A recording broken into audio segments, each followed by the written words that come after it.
Women's basketball kicks off their homestand in a strong way.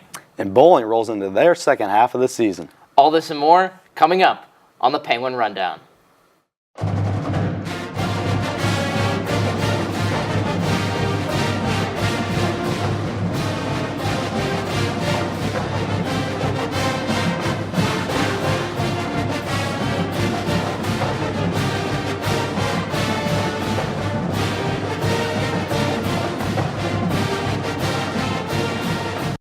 Welcome in, everybody. We're your hosts this week, Chris Colella, alongside with Richie Giuliano.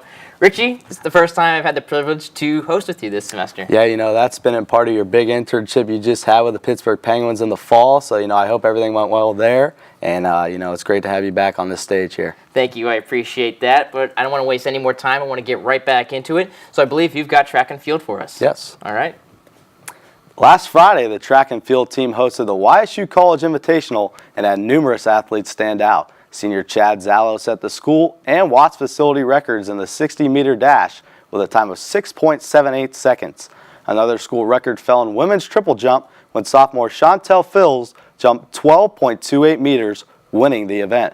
For their stellar performances, Zallo and Fills were both named Horizon League Track and Field Athletes of the Week. Other first-place finishes for the Gwins included Sarethia Henderson winning the women's 60 and 200-meter dashes, Dom Westbay winning the men's shot put, and Daquan Watson taking home the title in the men's triple jump. The track and field team returned to action this Friday and Saturday, competing in the Penn State National Elite Invitational. This past week, the men's basketball team dropped 2 home games against Wright State and Northern Kentucky. Up first on Thursday, the Penguins fell to Wright State by a final score of 80-74. Despite an 18-point performance by freshman Darius Quisenberry and a career-high 14 points for senior Noah Annenber, the men's were unable to hold on to their lead going into the second half. Heading into the snowstorm this past weekend, the game on Saturday against Northern Kentucky was moved up from 6 p.m. to 1. The Penguins dropped this game by a final of 82-74, dropping the Penguins to 6-15 on the season and 2-6 in Horizon League play. Junior Donnell Cathcart III led the team with 16 points, while 3 other players also scored in double digits. A huge congratulations also goes out to junior Devin Morgan for scoring the 1,000th point of his career during the game against the Norse. The men will next travel to Cleveland to take on the Cleveland State Vikings, where tip-off is set for 7 p.m.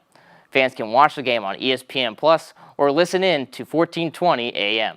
Best of luck to the team as they continue league play. Now, as we get set to talk about women's basketball, we're going to get ready to send it over to Christina Stanovich and Monica Kurjan. We're going to be talking more about the women's team, who got a strong start to their homestand that we mentioned at the top of the show, as they beat Wright State and Northern Kentucky.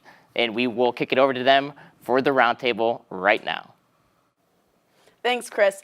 As Chris did mention, the women did win both their home games this weekend. And on Friday, it was in great style. They had a great win over Wright State, who is sitting atop the Horizon League right now. Monica, I know we were at those games. The game on Friday against Wright State, like you said, it was a big win. They were number 1 in our league right now. And, we led the whole time. We ended up winning that game 83-68. So that was a huge win in our books. Absolutely. And then they were supposed to play on Sunday against Northern Kentucky. However, there was a leak in the Beagley Center onto the court, so that game was postponed until Monday. And the Gwins were off to a little bit of a slow start, but they were able to come back, and they got the win over Northern Kentucky. Who stood out to you this weekend? In that game and the whole weekend, sophomore McKenna Peters really stood out to me against Wright State. She was 6 for 12 with 17 points. And then against NKU, she was 3 for 5 with 18 points. And, she was 9 for 10 from the line against NKU, and she just has that ability to draw fouls, and that's a big advantage for our team. Absolutely. That's how you win games, at the free throw line. But our forwards are playing really, really well. Sarah Cash, she's a redshirt senior, and she actually this past week, she won Horizon League Player of the Week. She had 22 points against Wright State. She went 8 for 14, and she's shooting 55.3% this season, so she's a huge asset to our team. Absolutely, and she's splitting time with Mary Dunn. Mary Dunn had a huge and one in the fourth quarter of the Northern Kentucky game that really propelled them to the win. It was a huge momentum shifter, but Mary Dunn is playing outstanding. She has 130 rebounds on the season. She's shooting 54%, so almost the same as Sarah. She's at third in points on the team, and she has just over 12 points a game. So she's a huge leader on the team. But, I mean, she had 23 points on Monday, 11 rebounds, so she had a double-double. It was a great game for Mary, but it's more impressive that they're splitting time. Mary's only started 4 games this season. Sarah started just about every other game, if not both of them starting. Sometimes they play with that 2-forward lineup. But even Chelsea Olsen, who's a guard, she plays a little bit of both almost. She's leading the team in rebounds, but the team is going to keep their homestand alive. They have 3 more games at home, and their next one is going to be against Cleveland State on Saturday at 1 o'clock. Back to you, Chris and Richie. Thank you, Monica and Christina, for that fantastic insight. And just as you heard Christina mention, that the women will be playing this Saturday, hosting Cleveland State at the Beagley Center. Now, getting into some tennis. The men's and women's tennis teams will both be hitting the court this weekend to start off their indoor season. On the women's side, the Gwynns have a busy week ahead of them as they travel to Pitt for their first match of the season on Friday. Then on Saturday, the Gwynns will face the St. Francis Red Flash at the Western Reserve Tennis Center. They will finish up their weekend at Duquesne, taking on the Dukes. Key players to look for are sophomore Tamara Tufel and junior Aman Hassim, who were 2 of the top performers for the previous season. Good luck to the ladies in the upcoming weekend. Now, serving over the men's side. Friday, the Gwynns will be competing at home against St. Bonaventure at 5 p.m., then will return to action on Sunday at Duquesne beginning at noon. Good luck to the men as they get set to start their indoor season as well. The bowling team begins their season under new head coach Doug Kaberski. Kaberski became the second full-time head coach for Youngstown State when he took over in December. The Penguins entered their first tournament this past weekend at the KU Invitational. The tournament was held in Limerick, PA, and it was hosted by Kutztown University.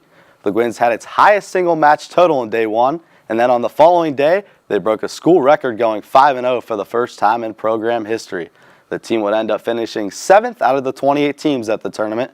The next event for the Penguins is down south in Orlando, Florida on February 8th. They will battle in the Sunshine State Winter Classic, which is hosted by Stephen F. Austin and Sacred Heart University. The swim and dive team hosted the St. Francis Red Flash in the Illinois Fighting Illini in their final home meet of the season. On Friday night, the Gwynns took down St. Francis by a final score of 162-89, but fell to Illinois, 180-81. Junior Tefane St. Gilles touched first in both the 100 and 200-yard breaststroke.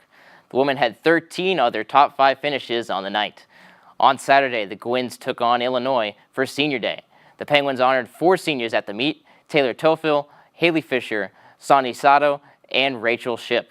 4 swimmers finished first at the dual meet: St. Gilles in the 200 breaststroke, Hannah Olger in the 100 backstroke, Ida Urinovich in the 400 individual medley, and Sato in the 200 butterfly.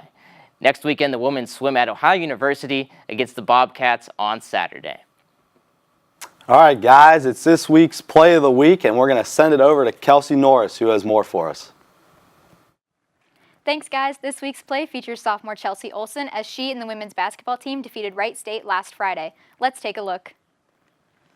And here we see the ball being passed right to Chelsea Olsen, and she goes for that 3-pointer right at the buzzer. Nice job, Chelsea. Her team celebrates, and you can even see McKenna Peters in a few seconds say, "How did you make that shot?" We'll take another look at that play, and here we go, right at the buzzer, and it's nothing but net. Great job, Chelsea. The Wright State was previously undefeated before stepping into Beagley Center, and they won the game 83-68. Nice job, Penguins. Back to you guys. Thank you, Kelsey, for the Play of the Week.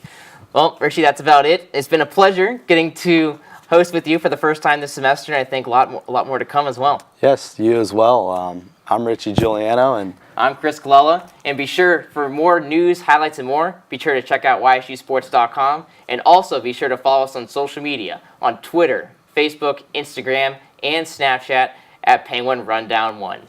We already gave you your names, so we're going to see you right here next week.